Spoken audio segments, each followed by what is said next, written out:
Consent देंगे, इसे adjust करेंगे सबसे पहले according to patient height, shoulder above backward. Light देखा तो यार हम पकड़ लें, तुम पकड़ लो, छोड़ो। में क्या करना है, ठीक है, सपोज डिसेंट हाइट का जो इस्तेमाल रखना है, एडजस्ट कैसे करना है, ये चीज़ नीचे, ये ऐसे, ठीक है, ये चीज़ सामने रखनी क्योंकि रिफ्लेक्टिंग है ना, ऐसे ऐसे करके कोई लोग करते हैं, कोई ऐसे करते हैं, ये सब कर नहीं करता है, ये बहुत मजा आता है, इस बार ऐसे कर रहा था। पेशेंट से कंसल्ट लेने के बाद सुनो मान लीजिए ये एग्जामिन करना है ना, ये तो क्या करना है, एक आँख बंद करनी है अपनी, इससे फोकस कर देना है कि इसके जहाँ पे हमें एग्जामिन करना है वो चीज़ फोकस रहे, एक आँख से ही बस। दो आँख से करोगे तो तुमसे मुश्किल होगी, एक आँख बंद करो, जब जहाँ फोकस हो जाए तो अभी दोनों आँख खोल दो, फिर तुम्हें दिख जाएगा प्रॉपर। कल तुम लोग को ईयर स्पैकुलम भी करके लगता होगा, ईयर स्पैकुलम इसमें लगा के एग्जामिन करो ना बिना उसके लिए, हाँ ऑरल स्पैकुलम और स्पैकुलम एग्जामिन करते समय पूछते हैं क्वेश्चन कि काम कैसे खींचते हैं,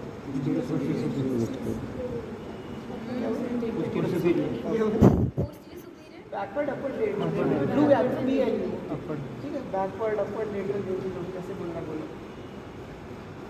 अब देखो हमें इसकी ऐसे ही दिखते हैं कि मैंने कर आओ कोई एक आओ, देखो ये है तुम्हारा, मैं थोड़ा मैं आपकी नहीं इसीलिए नीचे कर रहे हैं ना, तुम्हारे क्या ये लैरिंगोस्कोप है, ठीक है, दो ये थोड़ा नीचे मैम, नीचे इस for pass. Intubation for passing the ET tube in the patient. अगर कोई पेशेंट जीसीएस पुअर है तो उसमें ये यूज़ करोगे इंट्यूबेट करने के लिए, एयरवे सिक्योर करने के लिए बेसिकली, ठीक है।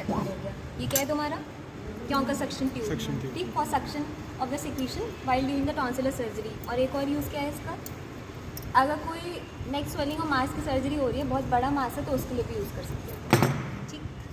और ये क्या है तुम्हारा, curve forceps for achieving the haemostasis, ठीक। और इसका एक और टॉवल क्लिप की तरह टॉवल की तरह यूज़ कर सकते हो, पेंटिंग और ड्रेपिंग के बाद जो ड्रेप करते हैं वो यूज़ करते हैं, कहीं ब्लीडर पकड़ने में भी यूज़ कर सकते हो, ठीक है। ठीक है तुम्हारा, हाँ एलिस था ना, Allis tissue holding forceps, tissue hold करने में और हीमोस्टेसिस की तरह भी यूज़ कर सकते हैं वैसे। ये क्या था, स्पॉन्ज होल्डिंग फॉर्सेप्स, इसका पेंट कर सकते हैं जो भी तुम्हारा एसेप्टिक कंडीशन मेंटेन करने के लिए, जैसे तुम्हारा जो भी एरिया है, जैसे ऑपरेशन के टाइम तुम मान लो ईयर सर्जरी कर रहे हो, तो इसमें गॉज पीस फंसा के तुम उसको क्लीन कर सकते हो, ठीक है। तुम्हारा डबल हुक है ये, और retracting the tissues and fascia इंटरक्योस्टमी। और ये तुम्हारा क्या है, Killian's nasal forceps for doing anterior nasal packing and septoplasty, और ये सब सर्जरी में यूज होता है ये। और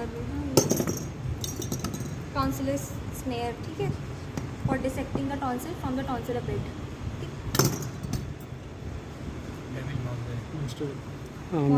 मॉलिसंस mastoid detector, self retaining retractor, पूरा इतना बोलना है, ठीक है, तो पता ही है। मैस्टोइड रिट्रैक्ट करने के लिए नहीं, ईयर सर्जरीज में जो भी हमारा एरिया होता है, यानी कि ऑस्टियोमेटल फ्लैप उठने से पहले जो भी आसपास के एरिया होते हैं वो विजुलाइज कर रहे हैं, इतना याद रखो, आसपास के जो भी स्किन है उसको रिट्रैक्ट करने में, मैस्टोइड एरिया की स्किन मैस्टोइड रिट्रैक्ट करने में, मैस्टोइड तो बोन का पार्ट होता है, वो अंदर होता है, ये मत बोल देना।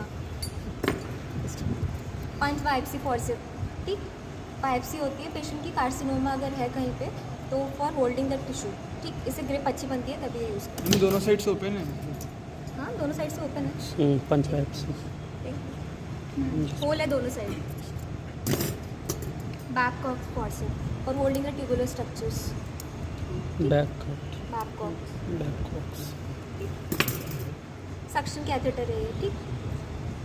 बायोप्सी के टाइम पे अगर पेशेंट मतलब सिक्रीशंस आ रहे हैं, एस्पिरेट ना कर जाए उसके लिए यूज़ करते हैं, ठीक है। और ये जो होल होता है इसे प्रेशर मेंटेन करते हैं, ऐसे फिंगर रख के, ठीक है। जैसे तुम मान लो एडिनोमा की सर्जरी हो रही है, ठीक है, और कोई नेक की सर्जरी हो रही है, ओरल कैविटी की सर्जरी हो रही है, बेसिकली ओरल कैविटी में जो भी सिक्रीशंस आ रहे हैं उनको सब मतलब एस्पिरेट ना करे पेशेंट, इससे ये दोनों अलग है, दोनों सेक्शन वाले, ये हाँ वाला ये सक्शन, ये हमेशा क्योंकस सक्शन ये वो है ट्यूब, टॉन्सिलर सर्जरी में यूज़ होता है, टॉन्सिलेक्टेमी में बेसिकली, ये हमेशा इसका यही यूज़ बोलना है कि ये टॉन्सिलेक्टेमी में यूज़ होता है, ठीक है, और कहीं यूज़ नहीं होता है ये। और ये क्या है,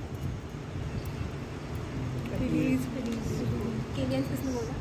Tilly's packing nasal packing forceps.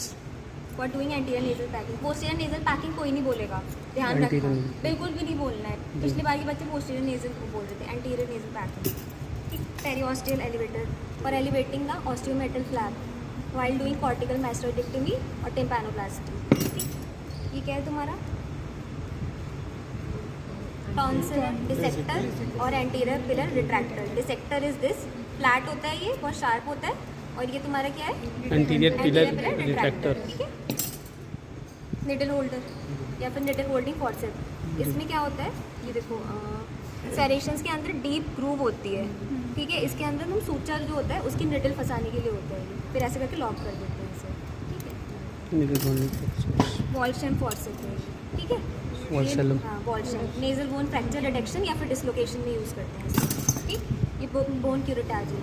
मैस्टॉइडल surgery में अगर हमें मैस्टॉइड एंटरम की बहुत ज़्यादा मतलब सेल्स डैमेज मिल रही है तो उसे क्यूरेट करके हटा देते हैं. डेड बोन भी क्यूरेट कर सकते हैं इसे, जो किसी यूज़ की नहीं है. ठीक है.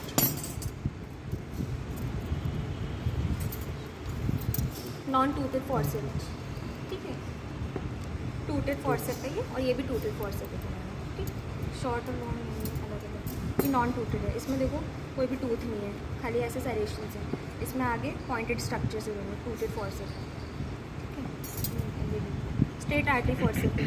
हीमोस्टैटिक एक्शन होता है, लॉक कर देते हैं. ठीक है. इससे भी यूज़ होता है. और बस ये है आर्टरी वगैरह ब्लीडर इडर पकड़ने में, ब्लीडिंग वेन को लाइगेट करने में ऐसे फंसा देते हैं. एपिस्टैक्सिस वगैरह में यूज होता है. एपिस्टैक्सिस में ही यूज़ करेंगे. हम कौन से वो तो हाँ बहुत ही न्यूमरस आर्टरी. ये तुम्हारा क्या है? थोडिकम मेजर स्पेकुलम. ये बहुत ध्यान से उठाना. कोई उठवाए तो जल्दी उठाना मत, क्योंकि ये होल्ड करना देख लो कैसे. इंडेक्स फिंगर हमेशा नीचे रहेगी, मिडिल फिंगर हमेशा ऊपर, रिंग फिंगर हमेशा नीचे. नेजल कैविटी में डालना है हमेशा क्लोज करके. ठीक है. Thank you ma'am.